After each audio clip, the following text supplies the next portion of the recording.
एक राजा था और उस राजा को उसके एक बहुत जो प्रिय मित्र था, वो भी दूसरे सल्तनत का राजा था। तो दो राजा आपस में दोस्त थे।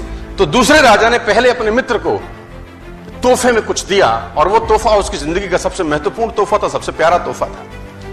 और उसने उसको तोहफे में 2 बाज दिए और वो बाज बड़ी अच्छे नस्ल के थे। तो राजा को उस तोहफे को मिलकर राजा को बड़ी प्रसन्नता हुई और उसने उसको धन्यवाद दिया कि वेरी गुड यार। और बाज अभी छोटे थे लेकिन उनकी नस्ल बहुत शानदार थी।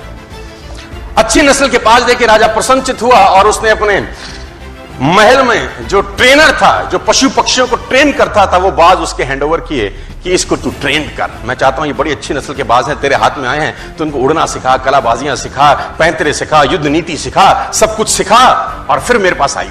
तो उस ट्रेनर ने 2-3 महीने उस बाजों पे काम किया और बहुत जबरदस्त तरीके से काम किया। और 3 महीने के बाद उसने राजा को रिपोर्ट किया बड़ी अजीब बात। उसने राजा को कहा, राजा साहब, हालांकि आपने जो बाज दिए थे वो हैं तो बड़ी अच्छी नस्ल के, लेकिन एक प्रॉब्लम मुझको आ रहा है और मैं चाहता हूं आप उसको समाधान करिए। तो राजा ने बोला, प्रॉब्लम क्या है? उन्होंने बोला, एक बाज तो शानदार उड़ता है, मस्त उड़ता है, कलाबाजी भी करता है, जैसा सिखाता हूं वैसा सीखता है, एक साला उड़ता ही नहीं है, हालांकि दोनों अच्छी नस्ल के हैं।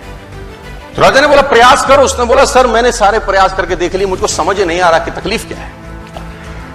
तो राजा ने बोला, किसी और को हायर करो, अपने शहर में, अपने एरिया में, अपनी सल्तनत में कोई ऐसा आदमी ढूंढो जो पक्षी प्रेमी हो, ऐसा आदमी ढूंढो जो नेचर लविंग हो, जो बाज से बात कर सके, उससे पूछे समस्या क्या है, दूसरा भी तो तेरी भांति दनादन उड़ रहा है, तेरे को क्या तकलीफ है? तो उसने बोला, राजा जी प्रयास करता हूं। वो ट्रेनर देश में घूमा और एक व्यक्ति को पकड़ के लाया और उसको जिम्मा दिया कि तू ट्रेंड कर। और ठीक इस घटना के 3 से 4 दिन के बाद जब उसको वो व्यक्ति मिला, उस व्यक्ति को उसने वो बाज हैंडओवर किया कि इसको समझ नहीं आ रहा अपने को तकलीफ क्या है। उसने बोला, इसको तो मैं उड़ा दूंगा। सिंपल सा ग्रामीण सा आदमी, किसान सा आदमी। अगले ही दिन राजा उन बाजों को देखने आया तो दोनों के दोनों मस्त उड़ रहे थे। राजा ने बोला कि ये कैसे चमत्कार किया? तो बोला, ये तो साधारण सा एक गांव वाला है, इसने कर दिया ये काम। तो उसने गांव वाले से, राजा ने पूछा, तूने क्या किया? उसने बोला, मैंने कुछ नहीं किया, जिस शाखा पे बैठा था उस शाखा को मैंने काट दिया, अपने आप उड़ने लगा। I simply just cut the branch। तो कौन सी शाखा पे आप बैठे हो यार?